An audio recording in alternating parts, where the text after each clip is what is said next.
You're very welcome on to the Matchbook Football Podcast. We're back after a couple of weeks between the international break, FA Cup action. There was also Cheltenham there.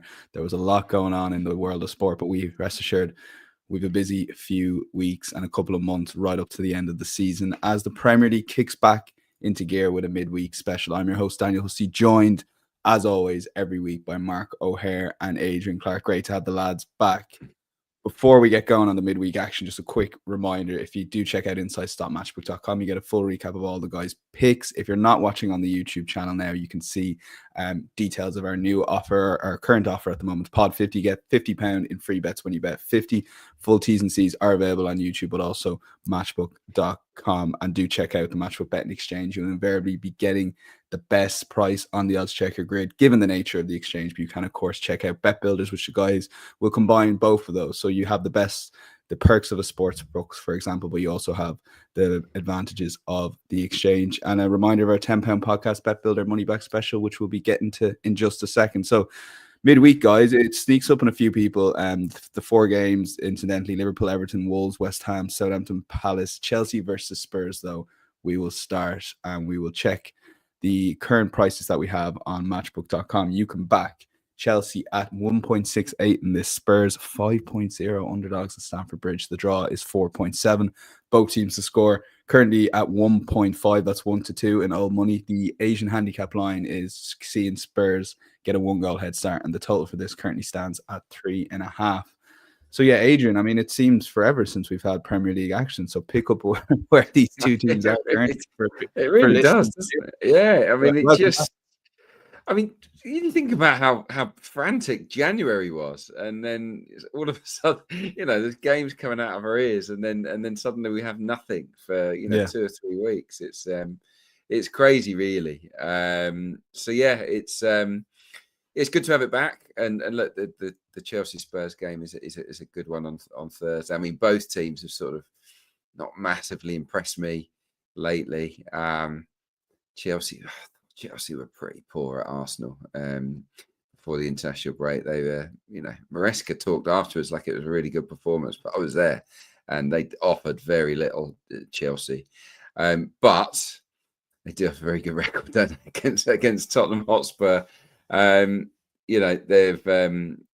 They've won 3 from 3 against Postecoglou's Spurs. There's been some wild games in there. Well, I mean, all of them have been pretty wild.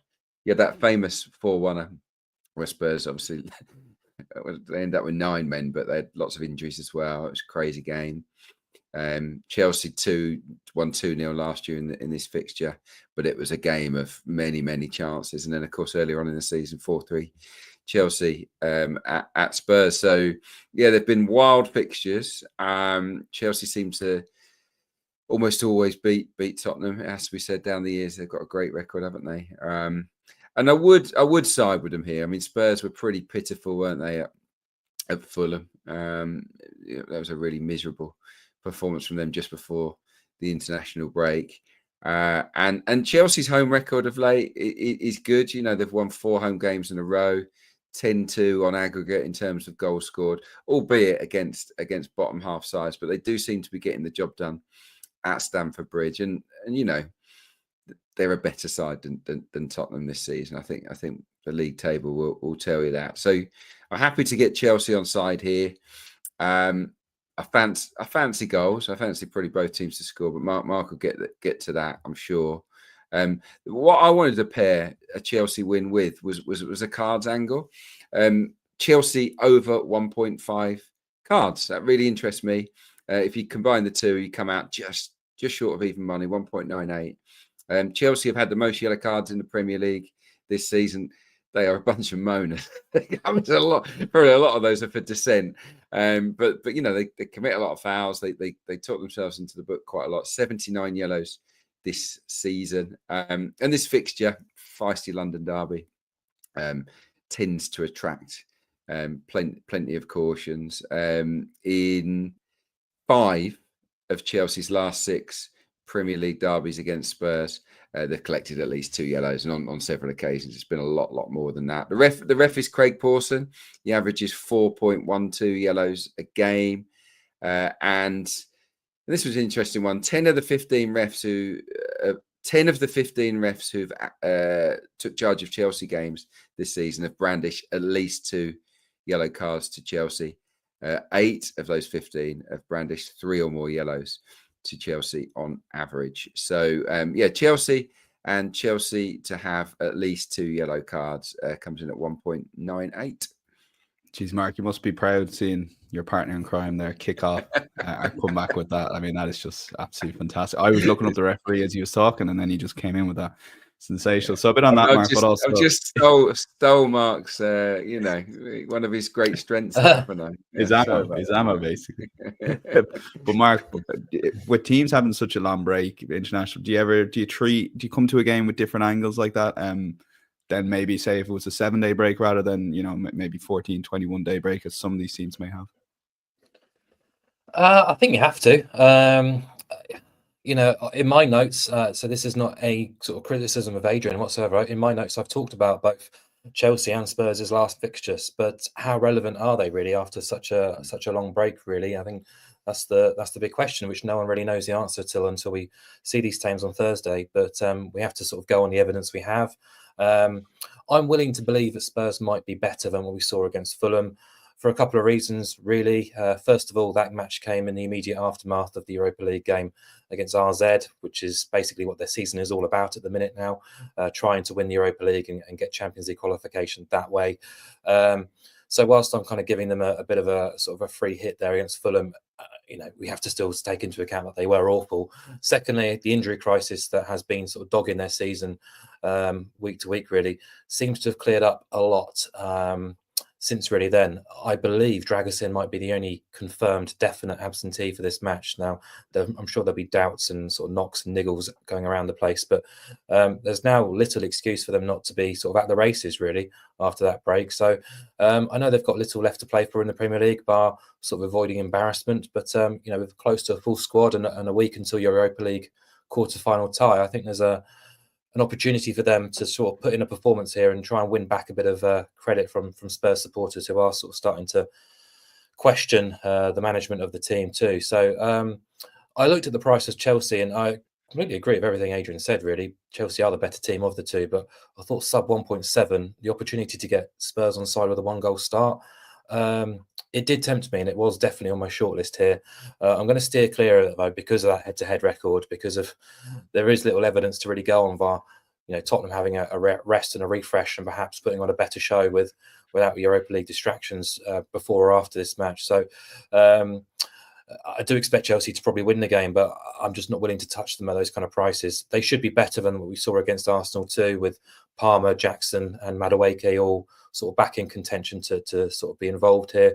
Those 3 players have contributed over half of their goal tally in the Premier League this season, and without them against Arsenal, they were pretty pitiful in the forward areas. Was it 0.35 expected goals? Mark Cucurella, the only player to land a shot on target in that match, he managed 2. Pretty drab stuff. And just on Spurs, like the market obviously is massively against them, and that's understandable because their performances and their data has kind of gone hand in hand. Really, they've been very underwhelming for quite some time now. But in terms of Chelsea, they have only won 6 of 20 games when you exclude the bottom 6. 34% of their points tally has come against the bottom 6, and they've only also managed 4 Premier League clean sheets since September. At home to Saints and Leicester, away to Sean Dyche's Everton, and hosting a Villa team immediately after the Champions League. So those same sort of defensive deficiencies that we've seen across the campaign still remain. The goalkeeping concerns are also there. So I just felt there was probably a better angle in here than being with Chelsea, and I think goals could be on the agenda really. We talked about sort of Spurs having close to a fully fit squad again. There is still plenty of attacking talent in that squad. I believe they can hurt this Chelsea team defensively, but can you trust them? And the answer is always no.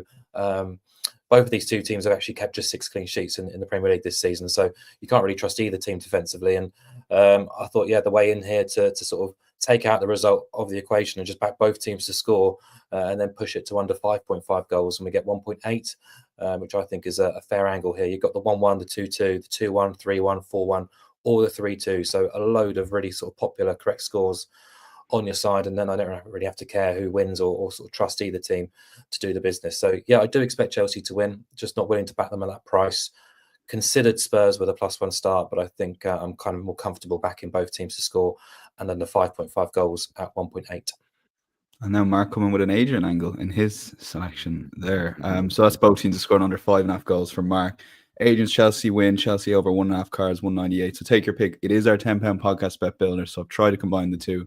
Mark maybe not won't 100% sign off on this, but we're going to go for Chelsea to win, both teams to score, and Chelsea over 1.5 cards at 3.1. InsideStarMatchBet.com if you want to know exactly what that is. Basically, put £10 on that. If it loses, you get your money back as a free bet on Friday morning, given the match is obviously Thursday night. Now let's move on to the main game on Wednesday night, which is Liverpool versus Everton. We'll take a look at the betting we have on matchbook.com. We currently can back Liverpool 138 with Everton 10.5 at Anfield. The draw is 5.3. Both teams to score currently, yes, is actually 2.2 to the underdog in that market. The Asian handicap line, which we'll get to in a second, sees Everton get 1.25 goal head start at 2.06, and the total for this game is 2.5. So low goal line. Team might not see both teams to score here, Adrian. So we'll start with you. Did the international break come at a bad time for Everton and a good time for Liverpool? And how do you work that and factor that into Wednesday night game? Yeah, it probably did, didn't it? Yeah, Liverpool desperately needed it, didn't they? Because it's losing the final and they just looked on their knees, didn't they? Wasn't a good run for them at all. Shadow of the team that had swept all before them. So yeah, they could do with that reboot. I mean, a lot of the players have been busy, haven't they? You know, on international duty, hasn't had long to work with the guys, but maybe just changing things up might give them a little bit of a lift. Everton didn't want the break for sure. Absolutely flying. But who knows? As Mark just said, who knows how things are going to land?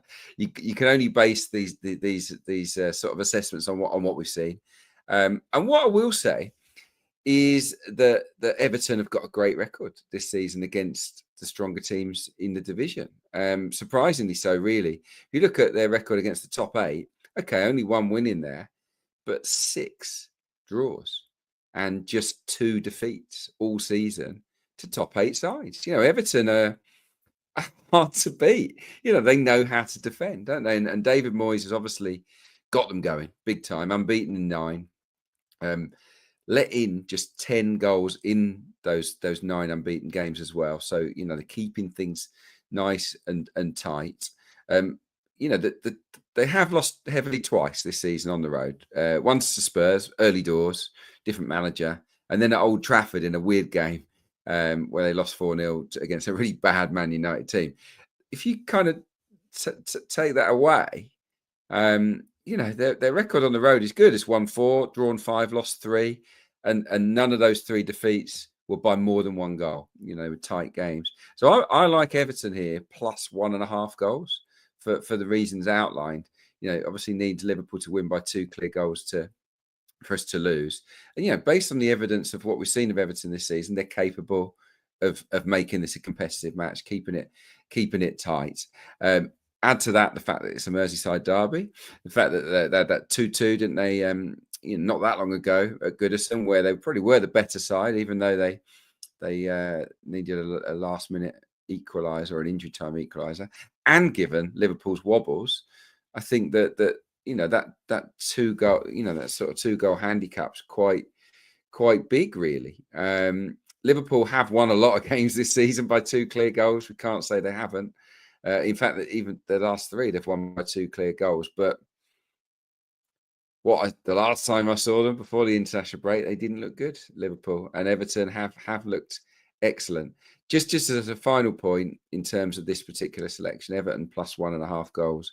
This bet has lost in just 1 of Everton's last 16 Premier League matches. So, you know, they're not used to, you know, teams aren't sweeping Everton aside. And I've got a feeling that they won't be swept aside here. Might not win the game, but they don't have to for this bet to land. Okay, that's Everton plus 1.5 on the Asian handicap line, 1.8. We just got a comment in here, Mark, saying Luke Harris has missed the Arsenal fan podcast. We need to change that narrative, Mark. So tell us why Liverpool are still going to come out on top in the Merseyside derby, because we're under a bit of pressure here. Look, I'm not going to lie. I didn't really enjoy unpacking this match, and I don't know. As much as I like the Merseyside derby, I hate it when it's at Anfield. I love it at Goodison Park. It feels like a real sort of level playing field. But at Anfield, what we've seen in the past seems to be pretty dull Liverpool wins in games which really aren't classics at all. And this match never normally lives up to the hype. It often does at Goodison, but not often at Anfield. So I'm hoping things sort of right their wrongs this time around. But I think Liverpool have won 5 of the last 7 meetings between the sides here to 0. And if you think about it, it's really just bragging rights these two teams are playing for right now, isn't it? Liverpool 12 clear at the top, but this is their first chance of a response after the Champions League exit, the Wembley no-show as well. So I think there will be hunger to sort of bounce back there. But Everton are now 17 clear of the relegation zone, which is absolutely bonkers, really, considering where they were since after Moyes was appointed.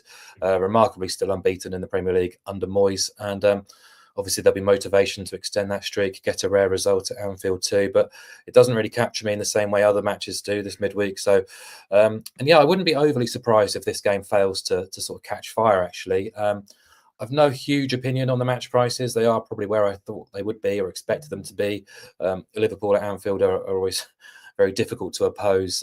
They've scored at least twice in 20 of 22 games across all competitions at home this season, which is normally enough to get you 3 points against most opponents.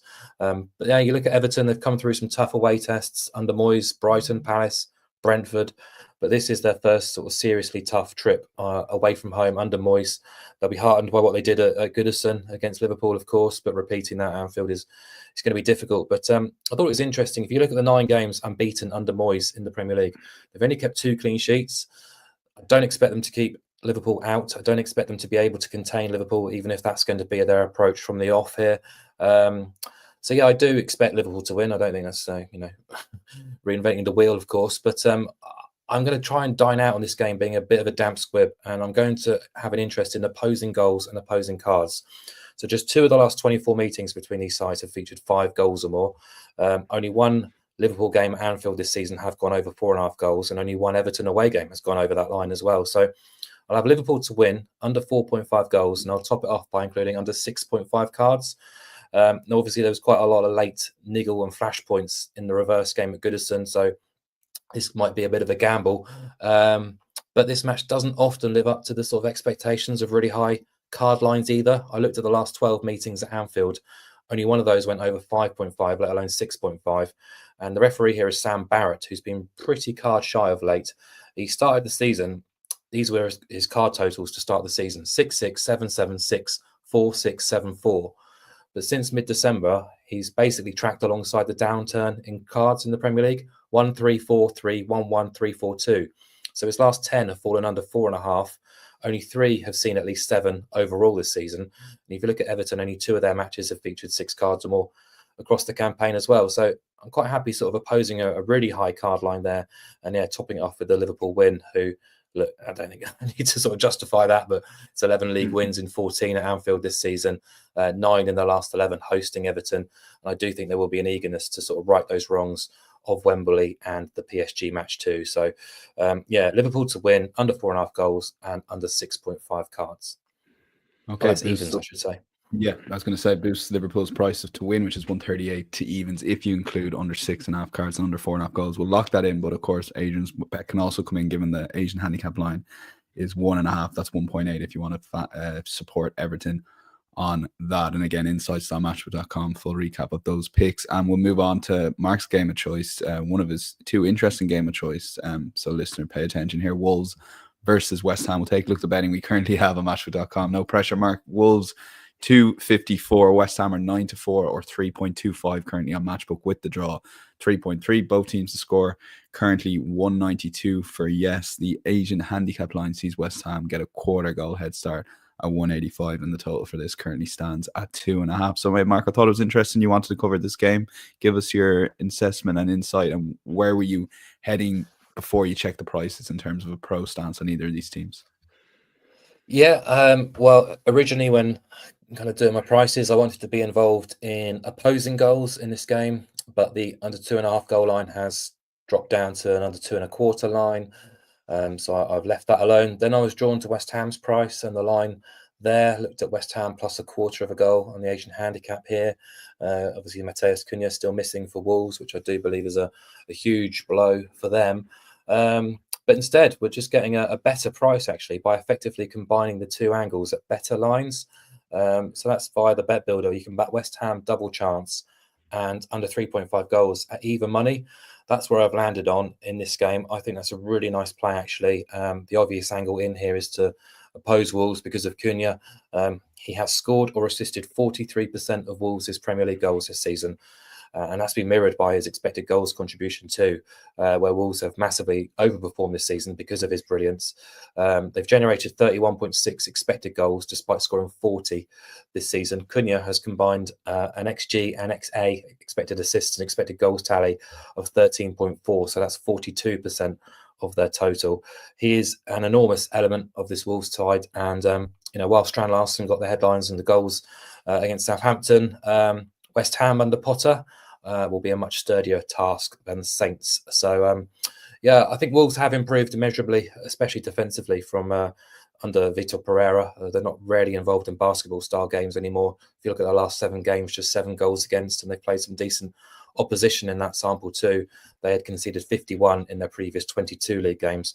I think part of that success is the 3-man defence, and Emmanuel Agbadou, since his signing since January, has been a real sort of impressive leader in that 3-man defensive system, arguably being the star of it, actually. But I just think I want to have the draw on side here, and I want to be pro West Ham because they're not exactly shooting the lights out in the final third at the minute, despite sort of missing Mikhail Antonio, Nicholas Füllkrug and Somerville too.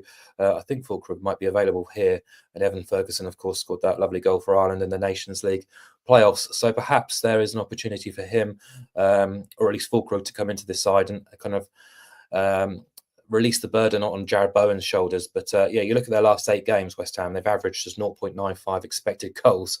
Only Southampton and Leicester are performing worse in that metric, but only 6 clubs have allowed a lower XG figure than West Ham in that same sample. So defensively, they're also doing a lot right, hence the look at unders here. But 7 of their last 8 went under 2.5 goals. But I think what I've seen so far in away days under West Ham, Arsenal, Villa, Everton, even Chelsea in defeat, is they're no longer a soft touch. They're well capable, they're well set up, and I think they're well able to get something out of this match at Molineux, where Wolves have won just 3 times all season in front of their own supporters. So I think the opportunity to back them to avoid defeat and under 3.5 goals at evens was a really nice angle in here. So that's my proposed play. Yeah, myself and Mark were there to watch Evan Ferguson get back amongst the goals. Adrian, you might not know this, but this is Matt Doherty's Wolves versus Evan Ferguson's West Ham on Tuesday night. And it's only right that it's Matt Doherty's Wolves. Look, I completely agree with Mark.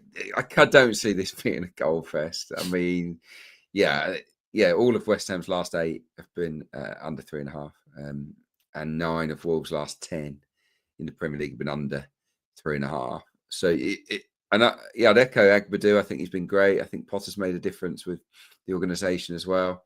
Really solid. Not very exciting yet, but definitely better at keeping the opposition at bay. West Ham, they've probably just got a little bit more control, haven't they? Under Potter, they're passing the ball nicer than they were, and Vitor Pereira is doing a really good job at Wolves. What I want to do here is pair under 3.5 goals with something a bit different. And that is for West Ham to score exactly 1 goal. And the reason I want to do this is clear. In each of West Ham's last 8 away games, they've scored 1. They've scored 1 every single time. They're getting themselves on the score sheet, but they're not cutting loose. They're not extending on that. They're not struggling to score. They're getting 1 every single time, and that's a run that stretches back a long, long way now. Wolves don't keep that many clean sheets. I think 2 in their last 8 home games at Molineux as well. So I can absolutely see West Ham getting on the score sheet, but probably only scoring 1. So if you pair under 3.5 with West Ham to score once, you're basically backing 1-0 to West Ham, 1-1, or 2-1 Wolves. And I can see any of those scorelines coming in. I mean, none of us know how it's going to work out. It's quite a hard game to call, I think. So I just wanted to flag it, that incredible run of West Ham scoring once in each of those away games. And the price is quite a fun one to back as well. It's 2.8, so you get a little bit more juice for this particular selection. So yeah, just something a bit different. Yeah, both guys want to get West Ham on side, but not in the match odds. Under 3.5 goals, and West Ham to score 1 goal for Adrian, 2.8. Safer option, which we will lock in. West Ham double chance. Another 3.5 goals just gets us the 0-0 there as well, amongst other scorelines too. Let's move on to Southampton versus Crystal Palace here. Both guys strong on one of the teams here. Southampton 5.9 with Palace 1.7 away at St. Mary's. The draw is currently 3-1 or 4.0 on Matchbook. Both teams to score, yes, 186. The Asian handicap line sees Southampton get a 3/4 goal head start at above even money with the total for this game at 2.5. So Mark, this is another game you wanted to speak about, and I guess Crystal Palace, this is prior to the FA Cup for those listening, you want to have Crystal Palace on side. Has those prices shifted at all given that success against Fulham leading into the game on Wednesday night?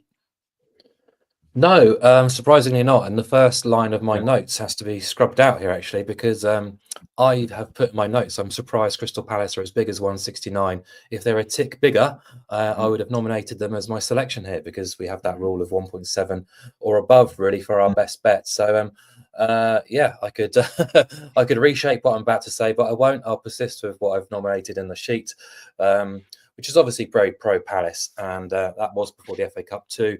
My first and only real concern about this match and about being pro Palace is the potential hangover from Saturday, securing a Wembley semi-final. Did they celebrate a bit too hard? Are they sort of refocused and ready? Similarly, have they much to play for in the Premier League? They're 9 points off where we think European qualification may start, which is quite a tall order to sort of reel in from here. But I think Oliver Glasner and that group will be eager and keen to sort of try and continue this good thing which they've got going. They're on a real roll right now. The performance at Craven Cottage was really eye-catching, very impressive, and just follows on from the form that they have shown now for quite some time, actually. They had a really tough start, obviously lost Michael Olise. Mark Gahey's head was turned too. They had the injury crisis, which was ongoing for a number of months early on in the campaign. You look at the sort of scratch side they had to produce at times, but Glasner's worked absolute wonders since then. They've only lost twice in the last 15. Only Liverpool and Arsenal have performed better in terms of Premier League points since Boxing Day. 7 wins from 10. They've lost just 3 away games all season, 4 league defeats in 20, home or away since late October. And their recent away record, 9 wins, 3 draws, 1 defeat, is absolutely exceptional. That's as good as any side in the Premier League towards the top end. And it's not just the actual results that tell the story here. If you look at the underlying metrics, Palace are top of the XP ratings, expected points over the last 4 and 8 game splits. Go back further, they're third over 12 and 16 game splits in the same expected points rankings behind Liverpool and Arsenal. They've won 4 of 6 trips to teams below them, and they're facing obviously a Southampton side who are, you sort of run out of words to describe this team, but 24 defeats in 29, just 9 points on the board, 3 goals or more conceded in 8 of 10. 9 of 14 visitors to St. Mary's have scored at least 3 times. 12 of them have won. Palace, I still believe, are underrated here, even at 1.7 shots. So quite eager to get them on side at that price. But my bet in this game, which I've proposed on the sheet, was Palace to win and over 1.5 goals at 2.06. It just requires them to score at least 2 goals and win the game. But I have a different bet for my best bet, which I'll get to later. Yeah, so Adrian, throw this to you. I mean, maybe a little bit on the FA Cup. I mean, decent first half, both sides had chances, but that quality from Eze to get that goal just kick-started it all. Yeah, it was a really nice goal, wasn't it? Yeah, and they scored some nice goals in the game. It was a terrific performance, really good away day performance, confident, little bit of swagger about them as well, Crystal Palace. And that's what, getting all these wins away from home does to you, isn't it? Suddenly they're not afraid to go anywhere and turn it on because they've got that solid platform. They've got a really good defence now that's settled. The wing backs are regular, aren't they? And then the centre halves don't get moved around a lot. Lacroix's been a good addition. He's a fantastic player. So no, there's lots to like about Crystal Palace. And I think in the FA Cup semi-final, I fancy them to beat Villa. I mean, they've got a good record against Villa. I think they could absolutely get to the FA Cup final this season and maybe go on to win it. That's how well they're playing. Mark's used a lot of the stats. Obviously, unbeaten away from home since late October. That's 9 unbeaten. Not conceded in their last 5 Premier League away games, which is nuts. 4 clean sheet wins on the spin away from home. If you count FA Cup matches, it's 6 clean sheet wins away from home on the spin. In 2025, full stop, they've conceded 7 goals in 13 matches. They are a tough nut to crack, and Southampton are terrible. We know that. Lost 14 of their last 16, lost 9 home games in a row now. Southampton blanking in 4 of those games. And that's where I want to go here. Palace to win, obviously. But I'm going to go with a clean sheet win again. So Palace and both teams to score, no. I wait for the price on this.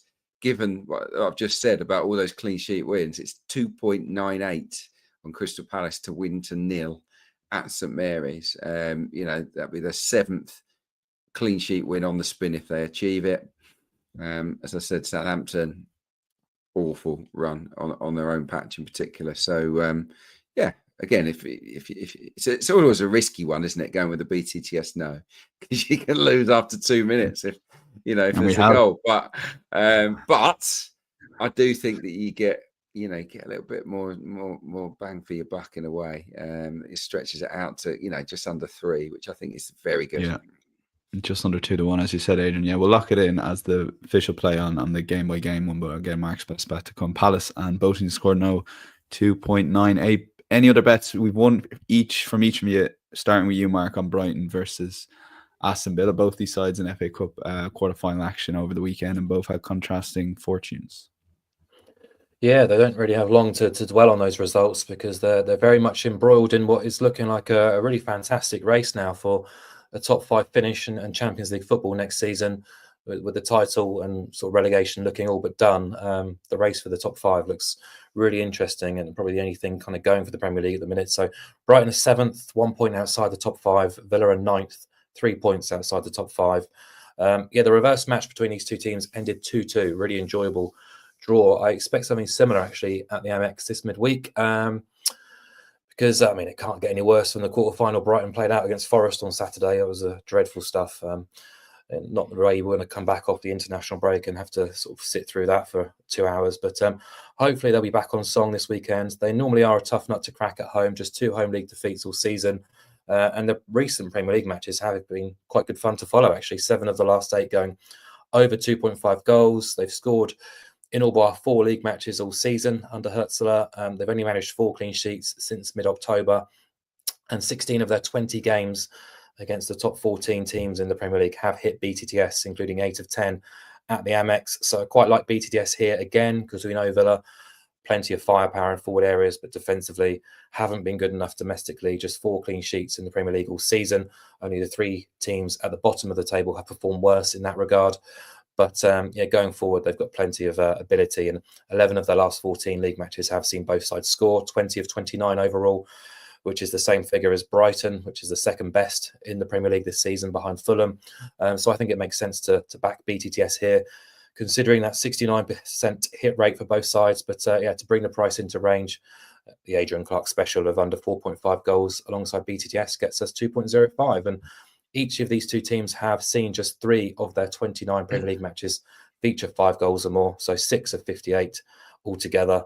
You've got the 1-1, the 2-2, the 2-1 and the 3-1. Either way, I think that's a nice position to be in for an odds against play, considering the strengths and weaknesses of these 2 sides.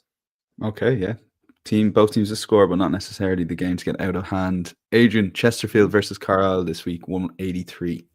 Yes, so there's a bit of League 1 and League 2 action on mainly on Tuesday night, I think. If you want to delve down to the lower leagues, get yourself involved. Yeah, this price just really stood out to me.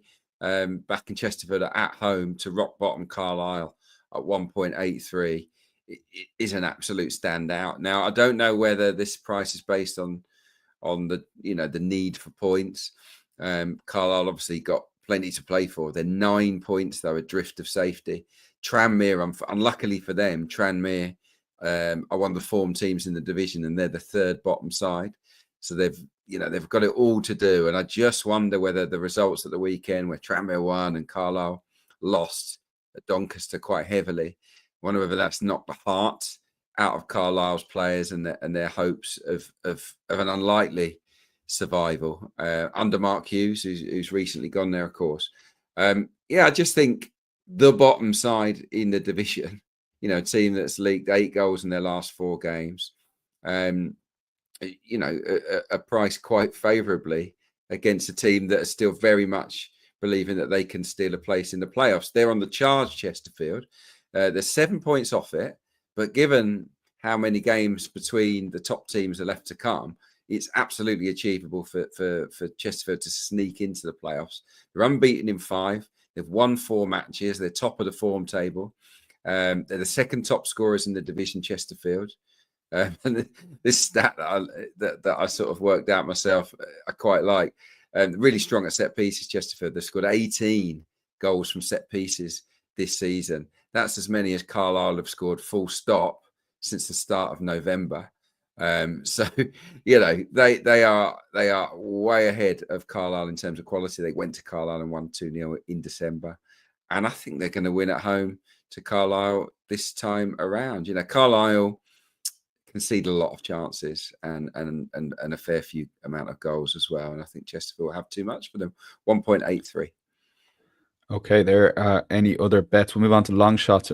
Adrian mentioned the League 1 and League 2 slate. League 1, both these teams looking for that probably final spot in the playoffs, Mark. Blackpool versus Reading. Yeah, big match in League 1 in terms of the playoffs. Blackpool 5 points shy of the top 6, facing a Reading side who are occupying the final playoff place at the moment in 6th. As we sort of turn for home, you've got Huddersfield, Bolton, Orient, all outside the top 6 right now too. So it's going to be an almighty scrap between those 5 sides over the next sort of 6 weeks or so. And obviously these 2 teams meeting at Bloomfield Road, high magnitude match, and therefore the draw creeps into contention, I think, particularly from Reading's perspective. That sort of must not lose attitude might be adopted.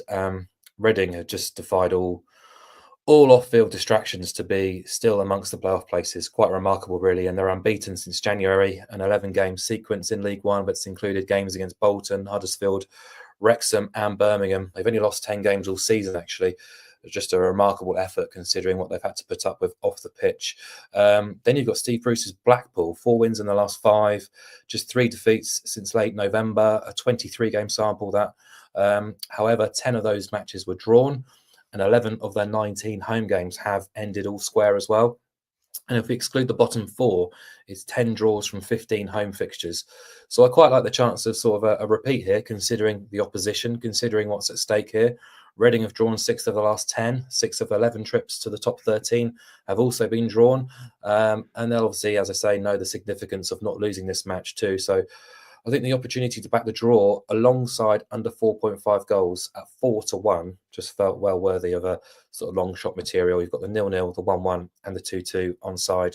24 of the combined 26 draws involving these 2 teams this season have gone under 4.5. So one of those 3 correct scores. And it's not the right way to price things up. Of course it's not. But 31% of their combined games have seen this wager win. The 4-1 suggests it's got just a 20% chance. So I think at 4-1, it's worth a poke. Okay, and we'll move on. That's Blackpool Reading drawn under 4.5 goals, 5 points. We'll move on to League 2 title race, which is very competitive between maybe the top 6, Adrian, and 2 of those sides, Doncaster versus Walsall, play this midweek. They meet, yeah. By the way, I started researching that very same bet actually. I was halfway through it, and then I looked at the sheet, and I was like, it's got there already. So that was quite funny. But yeah, the one I looked at was around Walsall actually, who are still leaders of League 2, and you can back them at a very, very good price to win at Doncaster. Now their form isn't good. They had a massive lead, huge lead, and they've had a really rocky run. And that lead has shrunk to just a single point now. And look, they're not even guaranteed a place in the top 3 if their form continues, Walsall. But I've looked at it, and even though they're on a bad run, they've still lost just 2 of their last 10 games. There's 4 away draws in there, creditable draws as well. They've scored 10. They've scored in 10 of their last 12 games as well, and give a lot away at the back. So then they've not fallen apart. completely. Had a big equalising goal late on at home to Wimbledon and another top of the table clash at the weekend that might just have lifted them ahead of the trip to Doncaster. And yeah, I understand why Donny are favourites, but Donny are fourth, by the way. And considering they are fourth, their home record isn't half patchy, like seriously patchy.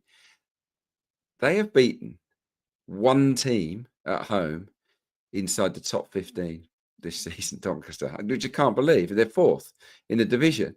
You know, they've been the ultimate flat track bullies, smashing everyone that's in the lower reaches, but against the better sides at home, not great at all. A few defeats in there, a few draws, and I just think, you know, I get a chance here to back the actual leaders of the division to win on the road and under 3.5 goals, because you know that this is a high stakes game. Walsall don't give a lot away. They're not free scoring at the moment at all.